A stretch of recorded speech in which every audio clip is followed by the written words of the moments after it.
Juan capítulo 16. Amén. Nos ponemos de pie para reverenciar la palabra del Señor. Gloria a Dios. Los que trajeron su espada en la mano siempre, listo, como dice la palabra, para presentar defensa con mansedumbre. Los miércoles estamos dando discipulado, creciendo en la palabra y el conocimiento del Señor. Como dice la Escritura, para presentar defensa con mansedumbre ante todo aquel que demande razón de la esperanza que está en nosotros. Juan 16, verso 32. Jesucristo dijo: he aquí la hora viene y ya ha venido en que seréis dispersados cada uno a lo suyo y me dejaréis solo. Mas no estoy solo, porque el Padre está conmigo. Te damos gracias, Dios mío, en esta hora, rogando que tú bendigas, Señor, la vida de cada uno de mis hermanos y me uses, Señor, como canal de bendición para darle palabra a tu pueblo. Que la palabra que prediquemos en este lugar, Dios mío, vaya sanando los cuerpos, vaya libertando al cautivo y vaya abriendo la puerta de la cárcel a los presos. En el nombre de Jesús, Dios mío, que tu palabra sea como ese martillo que quebranta la piedra, Dios mío, y que provoque y produzca fruto a ciento por uno en el corazón de cada uno de nosotros. En el nombre de Jesús, gracias, Padre. Amén. Puede sentarse, hermano. Gloria a Dios. Gloria a Dios. Gloria a Dios. Le puse por mensaje: no estoy solo. Diga conmigo: no estoy solo. No estoy solo. Pienso que a todos se nos da la oportunidad de alcanzar logros alguna vez en la vida. Los que se preparan tienen mayor posibilidad que los que no se preparan. Pero aún así, los que no se preparan pueden estar en algún momento frente a la posibilidad de ser exitosos en la vida, pero el mantener el lugar solo lo podrá hacer los que aprovechan bien el tiempo y se preparan. Y lo hicieron. Incluso si por alguna razón los que se prepararon y los que no se prepararon perdieran ese éxito, ese momento de estar en la cima, aun cuando lo perdieran todo, solo los que se prepararon podrán volver a alcanzarlo. Sí, amén. Quiero poner algunos ejemplos de la Biblia de gente que tuvieron en la mano la posibilidad de ser exitosos, pero también lo perdieron todo. Porque a veces en el mundo le dicen: oye, qué suerte tuvo. Alguna vez la suerte va a llegar a tu vida. En el mundo dicen: bueno, la suerte llega una sola vez en la vida. Sobre todo lo usaban mucho los cubanos cuando tenían la casualidad o la suerte, porque hablábamos, según el mundo en aquel tiempo, de venir para los Estados Unidos. No, es que yo no quiero irme, yo me quiero quedar aquí. Me acuerdo que cuando mi tío salió de la prisión, él era preso político, llegó a la embajada, le dijeron: mira, te puedes llevar a toda tu familia donde estás viviendo, a todo el que tú quieras. Habló con mi papá habló con mi mamá: no, yo no me quiero ir, me quiero quedar aquí, yo no voy para ningún lado. Hermano, aquello fue terrible, lo que pasamos en Cuba de todos modos.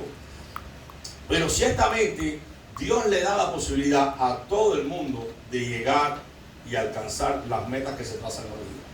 Todos tenemos la posibilidad, pero no todos nos preparamos.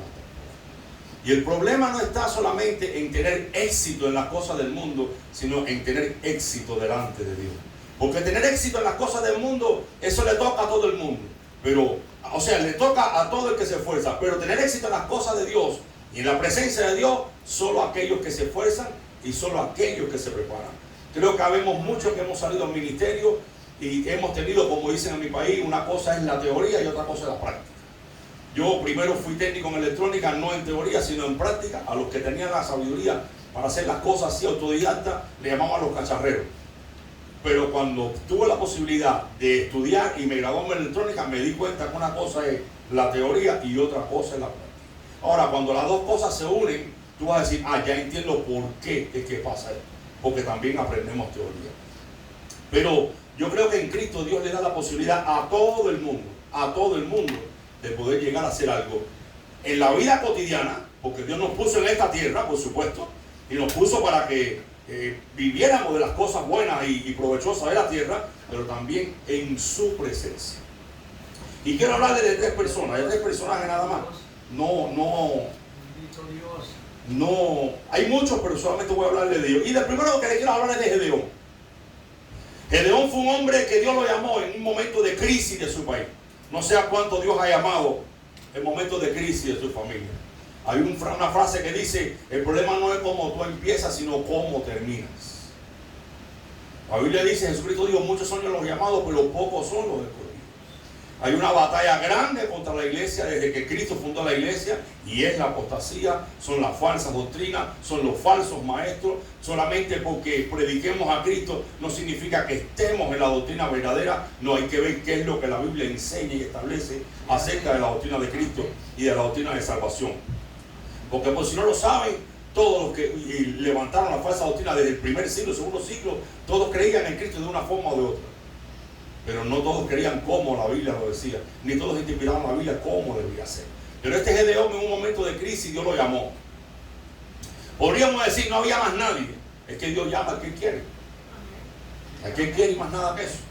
Entonces tú puedes salir a la obra de Dios, pero tienes la responsabilidad de prepararte. Dice la Biblia, que dice un refrán que al que Él llama, Él capacita. Pero una cosa es que Él lo capacite y otra cosa es que nosotros nos dejemos capacitar por Él. Creo que el Evangelio, cuando se dice que nunca se termina de aprender, es porque hay que estar todos los días meditando, escudriñando e interpretando bien la Escritura. Y este Gedeón, Dios lo llamó y le dijo, no, ni te preocupes lo que vas a hacer, pero bueno, soy yo solo, no tengo a nadie conmigo. Le dijo, no, tranquilo, tú vas a ir con esta tu fuerza. Y con esta tu fuerza, le dijo nada más que así, tú vas a vencer a los madianitas. Así que dale, porque yo voy a ir contigo, le dijo el Señor. Y Gedeón no agarró fuerza, rompió la imagen que tenía su papá allá, se levantó, buscó 32,000 hombres y Dios le dijo, no, esto es mucha gente para que tú vayas a la batalla. Y Dios empezó a trabajar con Gedeón. Gedeón empezó a crecer en la fe. Gedeón, como los cristianos, comenzamos bien de principio, comenzamos con ese primer amor y Dios dijo, es mucha la gente que tú tienes. Dile al pueblo que todo el que se estremezca y tema se vaya. Se le fueron, hermano, 22,000 en un solo día. Se quedó con 12,000. De 32,000, los que tenía 32,000, pero tenía 20,000 con miedo. 22,000 con miedo. Se le fueron 22,000, se quedó con 10,000 y dijo, bueno, pero por lo menos con 10,000 lo voy a hacer. Y usted sabe cuánta gente son 22,000 personas. No, tremendo, no sé, un estadio únicamente. Y Dios le dijo, todavía hay mucho pueblo que tienes tú contigo. ¿Qué vas a hacer? Llévamelo al arroyo y vas a apartar solo a los que yo te digo. Y de esos que te quedaron a él, los 20,000, los 10,000, Dios le dijo, te quedas solamente con 300, 1,700 para atrás. Pero bueno, no, 1,700 para atrás, para que cuando tú tengas la victoria, todo el mundo sepa que la victoria no es del pueblo, sino de Dios. Es de Dios. Y no, fue a la batalla, ahí con un poco de incredulidad. Hermano, como todos nosotros en un momento determinado y en un momento de crisis, Señor, estás conmigo, dame una señal, muéstrame, Dios mío, y perdóname la duda, la incredulidad. Y Dios te da señales, Dios le dio señales, incluso a través del enemigo le dio señales. No, y llegó a la meta, hermano, lo agarró, llegó a la cima. El pueblo después de la victoria dijo, te queremos hacer rey, a ti, a tu hijo y a tu nieto. Dice, no, que sea el Señor el rey. Pero ocurrió algo. Recogió los zarcillos de oro, recogió los mantos y se hizo un efod. Un efod es una pieza que usa el sumo sacerdote para consultar a Dios. Y dice la Biblia, vamos a leerlo un momentico, que está ahí en el libro de los Jueces, capítulo 8. Dice la palabra del Señor en Jueces, capítulo 8. Josué, Jueces, capítulo 8. Versículo 27. Y Gedeón hizo de ellos un efod, el cual hizo guardar en su ciudad de Ofra, y todo Israel fornicó tras ese efod en aquel lugar, y fue por tropiezo a Gedeón y a su casa. Porque en vez de consultar solamente a Dios directamente, consultaban al efod y lo usaban como una pieza religiosa. Hay muchos que adoramos cosas materiales y la adoración se llama también fornicación espiritual. La Biblia dice que debemos estar contentos con lo que tenemos, sea poco, sea mucho, darle gracias a Dios teniendo sustento y abrigo. Hay muchos que adoramos cosas como el carro, la casa, la familia, los hijos, los negocios, los amigos. No. Y Gedeón ahí tuvo su primer, y su último fracaso. ¿Sabes por qué? Porque el problema no fue cómo empezó, y Dios lo llamó como nos llama a todos. Sin conocimiento quizá, sin entendimiento, pero no abrazó la palabra de Dios, que le hubiera dicho que eso es pecado a los ojos de Dios. Bendito sea el nombre de Jesús. Lo que pasó que, por lo cual Gedeón no permaneció, es porque no se había preparado para servir a Dios. Y lo que está pasando en esto es que a veces creemos que debemos ser tan religiosos que solo las cosas de Dios. No, tenemos que atender las cosas también de la familia. De hecho, 1 Corintios 7 le dice a las vírgenes que ellas tienen cuidado ¿de qué? Del Señor.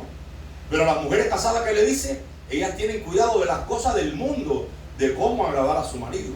Y Dios sabía que todos nosotros necesitamos comida, bebida, vestido y trabajo. ¿Dónde está eso? Pues en el mundo. Y Dios nos puede dar también éxito en el mundo sin abandonar el conocimiento del Señor. Podremos creernos muy religiosos, pero si usted quiere ver a alguien religioso y fiel a su Dios, mira a los musulmanes. A los musulmanes no hay aquello de que el problema está en que estoy en una reunión y no puedo adorar en esta hora. No, no. En la reunión ellos tiran su lienzo, apuntan hacia la Meca y ahí se ponen a hacer su rezo por encima de la cabeza de cualquiera. Ellos están en un mall comprando, están en una tienda. Si le llegó la hora de su rezo, ahí ponen su manto, enfilan hacia la Meca, que es donde está el templo de ellos, y ahí se ponen a hacer su rezo. Y no le da ninguna vergüenza. Ninguna vergüenza. Ellos sí fueron bien instruidos. No solamente fueron bien instruidos, sino que lo tienen bien metido en su corazón. Por eso a veces yo digo que los religiosos de afuera sirven mejor a sus dioses que nosotros como cristianos a nuestro Dios. Bendito sea el nombre de Jesús. Entendemos que si queremos permanecer en la cima, hay que conocer las leyes y las reglas para ello. Y eso está en la palabra de Dios. Y todos lo saben. Ustedes anoten solamente Josué capítulo 1, del 7 al 9. Y termina diciendo el versículo: porque entonces todo te saldrá bien y hará prosperar tu camino. Si usted me dice a mí que no es necesaria la Biblia para alcanzar el éxito, sea en la vida cristiana o en el mundo trabajando como cristiano incluso, usted está en un error catastrófico. Yo sé que hay gente que han llegado a la cima, pero cuando un cristiano llega a la cima en su trabajo, en su negocio, en algún lugar, a través de la palabra de Dios, difícilmente lo tumben de ese lugar. Pero además, aunque lo tumben de ese lugar, aunque le hagan trampa en ese lugar, aunque lo quiten de ese lugar, poderoso es Dios para con la sabiduría de su palabra volverlos a poner en ese lugar. Por si usted no lo sabe, las clases de economía y de negocio más grandes que hay en el mundo salieron de la Biblia. Por si usted no lo sabe, las personas, no recuerdo cómo se llaman ellos, los motivadores, los líderes en lo que es economía y en los emprendedores en negocio, por lo general, las reglas que buscan son bíblicas. Son bíblicas y son también de los judíos. Hay muchos libros para tener éxito allá afuera. Muchos libros, muchísimos, de muchos escritores. Pero de nada valen esos libros si usted y yo no lo ponemos por obra. De nada vale la palabra si usted y yo no lo ponemos por obra. No es lo mismo creer en Dios que conocer a Dios. Muy diferente por completo. El segundo caso fue Jefté. Y está en Jueces capítulo 11. Y vamos a leer Jueces capítulo 11, por favor, para que tengan una idea. Jueces capítulo 11. Dice la escritura: y Jefté Galatita era un hombre esforzado y valeroso, hijo de una ramera, la cual había engendrado Galaad. Y la esposa de Galaad también había dado hijos, los cuales cuando fueron grandes echaron fuera a Jefté diciéndole: no heredarás en la casa de nuestro padre, porque eres hijo de otra mujer.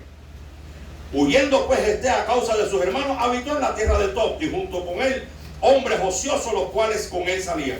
Aconteció después de días, los hijos de Amón vinieron y hicieron guerra contra Israel. Y como los hijos de Amón tenían guerra contra Israel, los ancianos de Galaad fueron a traer a Jefté de la tierra de Tob. Y le dijeron: Jefté, ven, sé nuestro capitán para que peleemos contra los hijos de Amón. Y Jefté le respondió a los ancianos de Galaad: ¿no me habéis aborrecido vosotros y me echaste de la casa de mi padre? ¿Por qué pues venís ahora a mí cuando estás en aflicción? Y los ancianos de Galaad respondieron a Jefté: por esta misma causa volvemos a ti ahora, para que vengas con nosotros y pelees contra los hijos de Amón, y no seas cabeza a todos los que moramos en Galaad. Y Jefté entonces dijo a los ancianos de Galaad: si me hacéis volver para que pelee contra los hijos de Amón, y el Señor los entregare delante de mí, ¿seré yo vuestra cabeza? Y los ancianos de Galaad respondieron a Jefté: el Señor sea contigo, testigo entre nosotros, si no hacemos como tú dices. O sea que el tipo era hijo de una ramera, los hermanos no lo quisieron, lo botaron de la tierra, porque el problema es que el tipo tenía mala reputación. Además, mala reputación indirectamente. ¿Qué culpa tenía el muchacho que su mamá haya sido ramera y que haya nacido en esa casa? Bueno, pues por causa de la madre lo botaron a él, pues él se fue. Gracias a Dios que se fue, porque lo hubieran matado también. Pero cuando llegó la aflicción, ninguno de sus hermanos y ninguno de los que estaban allí tenían pantalones para enfrentar a los hijos de Amón. Solamente el hijo de la ramera tenía el valor para hacerlo. Y no es que las cosas se le vayan de las manos a Dios o no. Dios todo lo tiene, como decía el chavo, fríamente calculado. Dios es inmutable y Dios no cambia. Dios no es diferente a nadie. Cuando Dios traza un plan, como si tiene que mover al diablo, Dios hace y cumple lo que tiene que hacer. Pues así mismo, el desechaste al hijo de la ramera, ahora vas a pedir y a suplicarle al hijo de la ramera. Así que cuidado como tú miras a tu hermano, no sea que tengas que tocar la puerta de su casa y decirle: dame un plato de comida, porque ni yo ni mis hijos tenemos lo que tú tienes hoy. Y tenemos que reconocer que Dios te ha bendecido a ti más que a nosotros. Y quiero decirte que hay muchos cristianos que son así. A veces somos tan arrogantes que despreciamos a otros porque no tienen ciertas cualidades, y cuando Dios da la vuelta dice: te voy a enseñar lo que significa que lo débil y lo vil y lo menospreciado yo escogí para avergonzar a los sabios. Así que tú que te crees sabio vas a comer de la mano ahora de lo vil y de lo menospreciado, porque ha sido Dios que lo levantó. Y para allá fue Jefté. Y Jefté se levantó en batalla, se fue el pueblo con él y dijo: ahora sí. Pero me llama la atención, y quiero que ponga atención en esto, que dice el versículo 29 del capítulo 11: y el Espíritu del Señor vino sobre Jefté, y pasó por Galaad y Manasés, y de ahí pasó a Mizpa y Galaad, y de Mizpa de Galaad pasó a los hijos de Amón, e hizo Jefté voto al Señor, diciendo: si en verdad entregares a los hijos de Amón en mis manos, sucederá que cualquiera que salga de las puertas de mi casa a recibirme, cuando yo vuelva en paz de los hijos de Amón, será al Señor en holocausto ofrecido al Señor. O sea que aquí él estaba tan emocionado porque el Espíritu de Dios había venido sobre él, que ignorando las Escrituras de que Dios aborrece el sacrificio de persona, él prefirió decir: si tú estás conmigo, yo voy ahora y voy a ofrecer al primero que salga a mi ciudad como un sacrificio en holocausto al Señor. ¿Y sabes qué? Cuando él regresó de la batalla, salió su hija, la Virgen, con pandero, celebrando la victoria del pueblo de Dios. ¿Y sabe qué pasó? Tuvo que sacrificar a su hija, no da mucho detalle, al Señor. ¿Sabes por qué pasó? Número uno, por ignorante. El hecho de que tengamos fuerza, tengamos un poquito de valentía y seamos osados, no significa que no meditemos en la palabra de Dios. A veces cometemos pecados por ignorantes que somos, por la ignorancia del conocimiento de la palabra. Es que esto me parece bueno, es que yo creo que está bueno. ¿Qué dice la palabra de Dios? Este tenía muchas cualidades, pero nunca estaba meditando y no conocía la palabra de Dios. Él todavía seguía con las costumbres de las tierras donde él se había ido. Por eso dice la Biblia que de modo que si alguno está en Cristo, 2 Corintios 5:17, nueva criatura es. Las cosas viejas pasaron, todas son hechas nuevas. Tenemos que aprender que si el mundo nada bueno nos dio, tenemos que cambiar nuestra mente, nuestros pensamientos, nuestras ideas y nuestra forma de ser también. Eso le pasó a Jefté y perdió todo lo que tenía. Me imagino que por el resto de su vida perdió el gozo. Aunque haya estado y permanecido en la cima, lo perdió todo, porque no meditaba en la palabra del Señor. No meditamos en la palabra del Señor. Y eso es triste, porque después que nos pasan las cosas, somos tan creyentes de que es que Dios tiene propósito con eso. ¿Por qué tiene Dios propósito?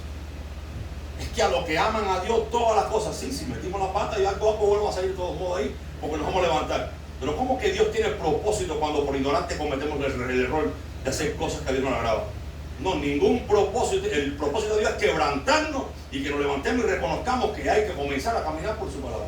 Dice que lámpara es a mis pies tu palabra y lumbrera mi camino. ¿Cómo que si caminamos en tinieblas? Porque tenemos la Biblia ahí en una esquina y cuando la agarramos a otro día tenemos que sacudir el polvo para ir a la iglesia. Tú vas a decir que me pasó porque Dios tiene propósito. No nos engañemos. Todo lo que el hombre siembra, eso recoge. Y otro ejemplo de eso fue Salomón. Un hombre, hermano, elegido por Dios. El segundo hombre en ver descender fuego del cielo para consumir el holocausto. Un hombre que cuando invocó a Dios en el holocausto, los levitas tuvieron que salir del templo porque se llenó de la gloria de Dios. Un hombre que Dios le dio sabiduría porque lo único que él pidió no fue riqueza. Él dijo, dame sabiduría para poder guiar a tu pueblo. Y Dios lo dotó con sabiduría natural. Cuando digo natural, es sabiduría para todo lo que hay en la tierra. Porque si le hubiera escrito su palabra en el corazón, no hubiera pecado. Hermano, Salomón fue un hombre excepcional.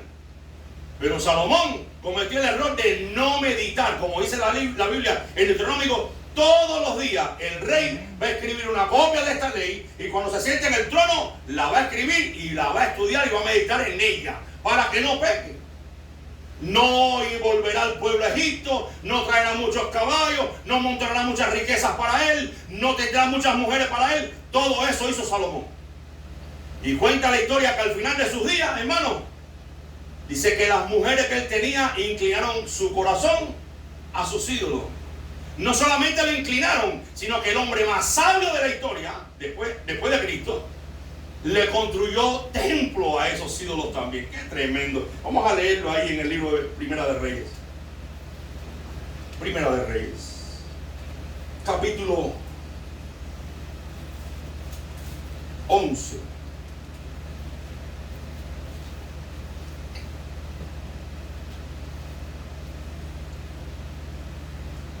Dice la Escritura, pero el rey Salomón amó, además de la hija de Faraón, a muchas mujeres extranjeras, a las moabitas, amonitas, edomitas, las sidonias y etea, naciones de las cuales el Señor había dicho a los hijos de Israel, no entraréis a ellas, ni ellas entrarán a vosotros, porque ciertamente harán inclinar vuestros corazones tras sus dioses.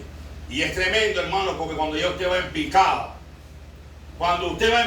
si es una mujer y está enamorada de un hombre, hermano, el hombre está como un caimán dormido, hermano. Pero cuando ya agarra fuerza y te ve que estás segura, por eso antes de casarte, por aquí casi todos están casados, piénsalo bien. Porque una vez que ya tú estás estable, que ya él o ella sabe que tú dominas la palabra y que tú, hermano, te hace la vida imposible, al punto de que tú no puedes zafar de ir más nunca. Porque aquí no existe el divorcio, a menos por fornicación o adulterio.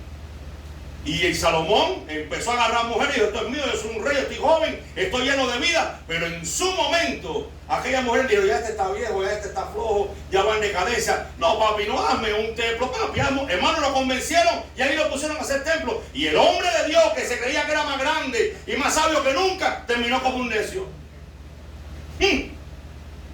Bendito sea Dios. Y dice el versículo, el 2 otra vez. De naciones de las cuales el Señor había dicho a los hijos de Israel, no te entraréis a ellas, ni entraréis a vosotros, porque ciertamente inclinarán vuestro corazón tras sus dioses. Y a esta se juntó Salomón con amor, y tuvo 700 esposas, princesas, y 300 concubinas, y sus esposas torcieron su corazón. Y aconteció que cuando Salomón era viejo, dice aquí, déjame subrayar eso aquí, cuídese, hermano, cuando diga viejo. Sus esposas inclinando su corazón tras dioses ajenos, y su corazón no era perfecto para con el Señor su Dios, como lo fue el corazón de David su padre. Porque Salomón siguió a Astarot, diosa de los sidonios, a Milcom, ídolos abominables, a los de los amonitas, y Salomón hizo lo malo a los ojos del Señor, y no siguió fielmente al Señor como David su padre. Entonces edificó Salomón un altar alto a Quemos, ídolo abominable de Moab, en el monte que está frente a Jerusalén, y a Moloc, ídolo abominable de los hijos de Amón. Así hizo para todas sus esposas extranjeras, las cuales quemaban incienso y ofrecían a su Dios sacrificio. Y se enojó el Señor contra Salomón, porque su corazón se había desviado del Señor su Dios de Israel, que le había aparecido 2 veces y que le había mandado acerca de esto, que no siguiese a dioses ajenos, mas él no guardó lo que le mandó el Señor. Y dijo el Señor a Salomón: por cuanto ha habido en ti esto, no has guardado mi pacto y mis estatutos que yo te mandé, romperé el reino de ti y lo entregaré a tu siervo.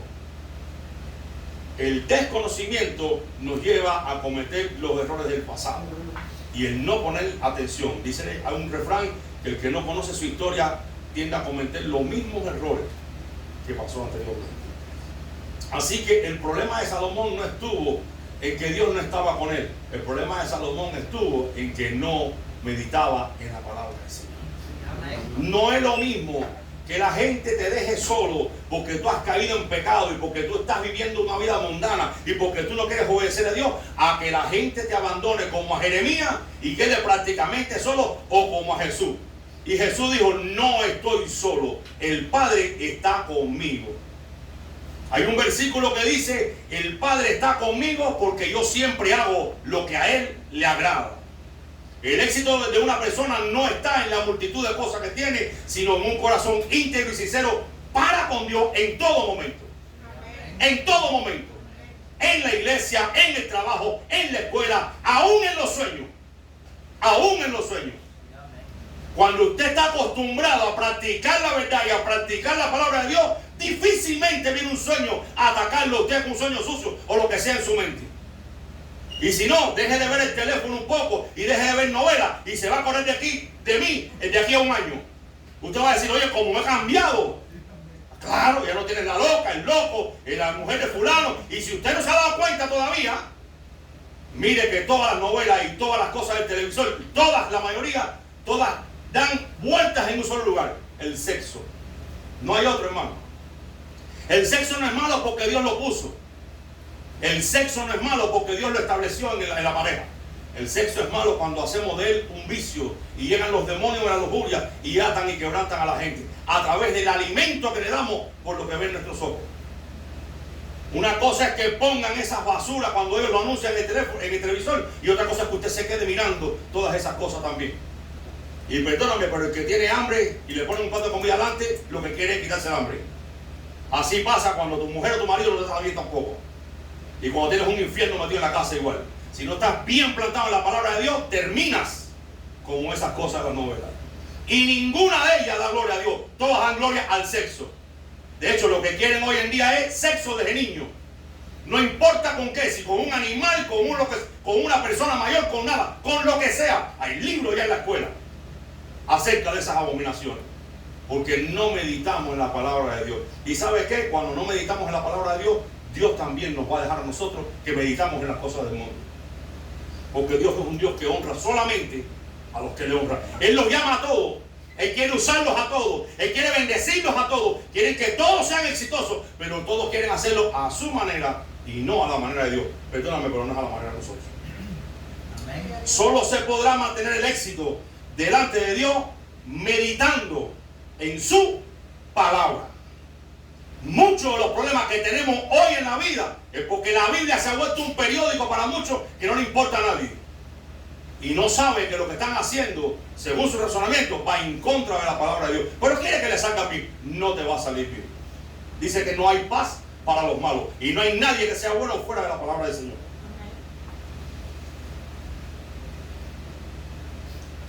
Hay un testimonio que lo di creo que hace años, donde un alpinista joven y un alpinista viejo subió a la cima de un monte. Y cuando llegaron a la cima, el alpinista joven llegó y levantó los brazos y dijo: lo he logrado. El alpinista viejo vino corriendo, lo agarró por los pies, lo tumbó y le dijo: cuidadito, porque para estar en la cima hay que estar de rodillas, porque viene cualquier viento recio y te puede mandar para abajo. Por eso el Señor dijo: el que se crea firme, mire que no caiga. Cuando se deja la oración, se contrita el Espíritu Santo. Efesios capítulo 4, 30 al 32 dice: y no contritáis al Espíritu Santo, con el cual fuiste sellado para el día de la redención. ¿Quieres ver cómo comienza a contritarse el Espíritu Santo? Cuando dejamos de orar. Cuando dejamos de orar. La hermana decía: bueno, yo oro y hablo pensando. Perfecto. Eso lo hacemos cuando estamos trabajando, cuando estás cocinando, cuando estás haciendo una cosa. Cuando yo estaba en el trabajo, pues así lo hacía. O iba manejando, iba lavando y iba orando. Pero todo tiene su tiempo. Y el diezmo de 24 horas son 2.4 horas. Si el diezmo de 24 horas de un día Dios nos lo da y nos lo demanda, 2.4 horas de un día le pertenecen a Él. Estemos donde estemos. Eso no tiene ciencia atrás. Por lo tanto, tenemos que apartar tiempo para meditar en su palabra y para la oración. En la oración es cuando el Espíritu Santo viene y nos trae convicción de pecado. Y nos comienza a mostrar dónde y cuándo hemos fallado y cómo estamos haciendo mal las cosas. No oramos, no hay respuesta de Dios. Quizás en su misericordia Dios te puede hablar y te puede decir algo. No ora, que estamos contestando al Espíritu Santo. El que no ora se vuelve un carnal, no hay otra cosa que eso. Y pierde el temor de Dios. Cuando se deja la meditación de la palabra, se comienzan a cometer errores que nos hacen perder el éxito delante de Dios. Y comenzamos, y no es que esté bien o esté mal, pero humanamente a veces queremos dar un consejo que creemos que es lo mejor, pero no siempre un consejo humanamente es lo mejor. Hubo un problema en la familia, la mujer agarró al marido con otro, llegó una amiga, hazle lo mismo, mija, no te preocupes, ¿para qué tú vas a coger tanta lucha con eso? Ese es un consejo que te va a llevar a perder tu hogar, y si tienes hijos te va a desgraciar la vida. El consejo de un cristiano es: vamos a orar y vamos a ver qué Dios puede hacer. Dios puede tocar su corazón. Aguanta calladita ahí, vamos a ver cómo hacemos, vamos a meternos en oración. Mira, la palabra de Dios dice esto: la blanda respuesta aplaca la ira. Si tú lo ves que está alterado, pues háblale bajito. No tires picúa, no tires puya, no tires esto, dale suavecito, porque la palabra sazonada con sal cuán buena es en un momento determinado. Pero ¿qué es lo que hace la gente? Empieza a encender candela, y cada vez que abre la boca, lo que suelta, como dice Santiago capítulo 3, enciende un bosque. No hay paz para los malos. Eso pasa solamente porque hemos descuidado la palabra del Señor. No nos creamos firmes, seamos humildes. Salmo 138, capítulo 6.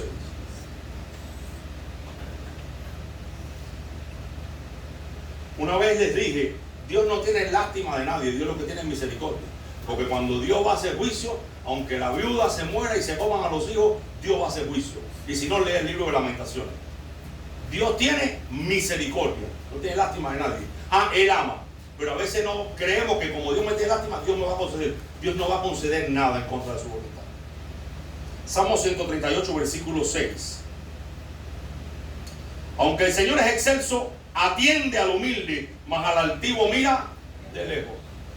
El que cree que nunca se equivoca, aquel que tiene un cementerio particular, que hiriendo a la gente y nunca pide perdón, ese es una persona altiva, aunque no lo diga con sus hechos. Fíjense eso. Todos podemos cometer errores, todos. Yo cometo muchísimo, pero tiene que haber algo en la vida de nosotros: humildad. Y tenemos que aprender a pedir perdón. La gente piensa que hiriendo el corazón de los demás, imagínate que te pedí perdón y comienza a cambiar a partir de ahora. No voy a cambiar a partir de ahora. Tiene que haber arrepentimiento. Porque aquí nadie se salva hasta que no le pide perdón a Dios y se arrepiente de sus pecados. Dice que el que se arrepiente y se aparta alcanza misericordia. No el que se arrepiente y sigue en su pecado. El que se arrepiente y se aparta alcanza la misericordia de Dios. Si fallaste, pide perdón. No pediste perdón, aguanta la guerra como venga. Es tu culpa y la guerra va a estar hasta que tú te arrepientas y te reconcilies con esa persona. Porque somos muy buenos para abrir la boca, formar el fuego y después que se imaginen como yo pienso. No nos tenemos que imaginar nada. Dios no hizo al hombre adivino, Dios hizo al hombre claro. Y la palabra dice: confesad vuestras ofensas unos a otros para que seáis sanados. Así que no nos creamos mejores que nadie. Seamos humildes para que seamos atendidos por el Señor. Estamos muy equivocados y muy manipuladores somos de la palabra de Dios. Pero Dios es fiel. Y le paga a cada uno según lo que hace. Con más que pataleemos y que lloremos, Dios se la va a aplicar a cualquiera. Gracias a Dios por estas historias que quedaron registradas en la palabra y nos ayudan a evitar los problemas y a prepararnos para estar apercibidos. Dice que guerra avisada no mata soldados. Podríamos estar mejor, podríamos permanecer en el éxito delante de los hombres y delante de Dios también, si meditáramos más en la palabra de Dios. Hubo un hombre que le llamaron el hombre de un solo libro, Spurgeon creo que fue, de un solo libro. Podremos estudiar lo que sea, pero hay un solo libro por el cual todos seremos juzgados: la palabra de Dios. Y cuando no meditamos en ella, cometemos muchos errores. Y hay errores que no tienen vuelta atrás. Todos queremos ser médico, ser licenciado, ser abogado, tener una oficina, ganar 70 horas la hora, tener una casa de 2 millones de dólares, una buena piscina, pero nadie se quiere esforzar. Y aún un cristiano, aunque viva en un país pobre, en medio de la pobreza, puede estar mejor, igual que las personas que viven un poquito mejor en su país. ¿Cuánto más en este país? Sobre todo los jovencitos. Ay, yo sé hacer esto. Ah, mami, yo sé cómo es. Y terminan ¿cómo? Dando gritos, mamá, ayúdame, papá, mira lo que me pasó. Ahora mismo, uno como padre en fin, pues le va a ir a la mano. Pero ni teniendo la Biblia, teniendo la Biblia, tendría que ser muy sabios ustedes y perseverarían hasta tener la cima, el éxito en lo que están haciendo. Pero lo bueno de esto es que nosotros no somos como ellos. Dice la Biblia en Hebreo que ellos no fueron perfeccionados aparte de nosotros. No fueron perfeccionados aparte de nosotros. Ellos confiaron en su propia fuerza, pero nosotros confiamos en la fuerza del Señor. Ellos confiaron en su conocimiento humano, pero nosotros conocemos la gloriosa y bendita palabra de Dios. Ellos la tenían, no les importó. Nosotros tenemos y tenemos que abrazarla, dice la Escritura. Ellos confiaron en la multitud del pueblo, pero nosotros confiamos en aquel que dijo: si tú meditas en esta palabra de día y de noche, como yo estuve con Moisés, yo voy a estar contigo. Y terminó diciendo: para que todo lo que tú hagas te salga bien y hagas prosperar tu camino. ¿Se equivocó Dios? ¿Que necesito fórmulas del mundo? No, hermano, olvídese de eso. Aunque te dejen solo, el creador de todo está con nosotros y también puede ayudarnos a nosotros. Vamos a ponernos de pie y vamos a orar al Señor. Gloria sea el nombre de Jesús. No estamos solos, está el Señor con nosotros. Y si Dios está con nosotros, ¿quién contra nosotros? Abracemos la palabra. Cuando comencemos a abrazar la palabra, muchas cosas van a cambiar. No hay hogar feliz sin la palabra de Dios. No obedeciendo al hombre o a la mujer, obedeciendo su palabra. No hay trabajo exitoso sin la palabra de Dios, porque la palabra de Dios te dice que si tú eres jefe, cómo debes tratar a los que están por debajo de ti. Y si estás por debajo del jefe, te va a enseñar cómo tratar a tu jefe también. La palabra de Dios, si Dios lo creó todo con su palabra, ¿cuánto más nos va a bendecir a nosotros? Oremos a Dios. Dice la Escritura que si alguno tiene falta de sabiduría, pídale a Dios. Y Él nos dará abundantemente, dice, y sin reproche. O sea que pida que Dios le va a dar sabiduría. Señor, te damos gracias en esta tarde, en esta mañana. Venimos ante ti agradeciéndote por la salud que tú nos has dado. No sé a cuánto le duelen las rodillas en este lugar. ¿Te duelen las rodillas? No sé a quién le duelen las rodillas.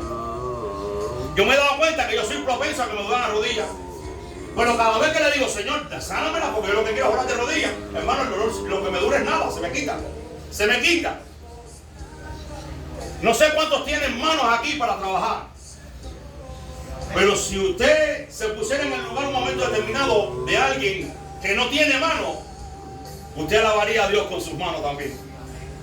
Y estuvieras ahí en el culto, Señor, con tus manos levantadas, adorando, aplaudiendo, gozándote en el Dios que te dio la vida y te dio tus manos. Tu cuerpo, no estás en una silla de ruedas, no estás en un hospital, no estás con una enfermedad terminal. Usa tu vida para servir a Dios. Usa todo tu ser para buscar a Dios y adorarle. Que donde quiera que tú estés, tú puedas decir: yo y mi casa serviremos al Señor. Y todo mi ser, espíritu en mi cuerpo, es de mi Señor. Así que yo te pido que en esta mañana tú te pongas en las manos de Dios y le digas: Señor, perdóname porque he dejado tu palabra. No te estoy buscando para que me des éxito. No te estoy buscando para que me des fama. No, Señor, te estoy buscando porque estoy agradecido de todo lo que tú has hecho en mi vida. Te doy gracias a Dios porque tú me has perdonado y me has evitado ir al infierno, Señor. En esta hora vengo a reconciliarme contigo y a pedirte perdón. Y te suplico, por favor, que tú me ayudes y me des sabiduría de tu palabra. Pon sed de tu palabra en mi corazón y ayúdame a cambiar. A ofrecer todos los días mi cuerpo en sacrificio vivo delante de ti, Señor. Ayúdame, Señor, en el nombre de Jesús. Padre, bendigo a tu pueblo en esta hora. Bendigo a tus hijos en esta hora. Mira a tu pueblo que está en este lugar. Yo te pido que en el nombre de Jesús tú derrames tu espíritu sobre ellos, como dice tu palabra, y que le hagas saber tus caminos. Que los llenes de tu presencia, que les dejes tu gracia y de tu favor en esta hora, en el nombre poderoso de Jesús. Yo los bendigo y te pido, Dios mío, que tú derrames de tu espíritu sobre ellos ahora. Que todo lo que quiera quitarle su gozo, todo espíritu de enfermedad, todo espíritu de tormento, todo espíritu de engaño, todo espíritu, Dios mío, que está obrando en sus mentes, sea echado fuera ahora en el nombre poderoso y glorioso de Jesucristo. Bendigo sus mentes, bendigo sus pensamientos, bendigo sus almas, bendigo sus sentimientos y vengo suplicando que seas tú, Dios mío. Señor, tu palabra dice: si tú no edificas la casa, en vano trabajan los que la edifican. Este es tu pueblo redimido por la sangre del Cordero. Por eso te pido que que es tu pueblo, Señor, tú los pastorees, tú los fortalezcas, tú les des tu ayuda, Señor, y que perdones todos nuestros pecados en el nombre de Jesucristo. Todos hemos pecado contra el cielo y contra ti. Todos te hemos fallado, Dios. No hay ninguno que haga lo bueno. Oh Dios mío, ni siquiera podemos ser llamados siervo inútil, como dijo Jesús. Perdónanos, Señor, a mí, a mi casa, a mis hijos, a mi familia. Perdónanos a todos, Dios, y ayúdanos a seguir creciendo en tu conocimiento, pues solo así Jesucristo dijo que conoceríamos tu verdad y la verdad nos haría libres. Yo bendigo a tu pueblo en el nombre de Jesús y reprendo toda dolencia y toda enfermedad ahora mismo.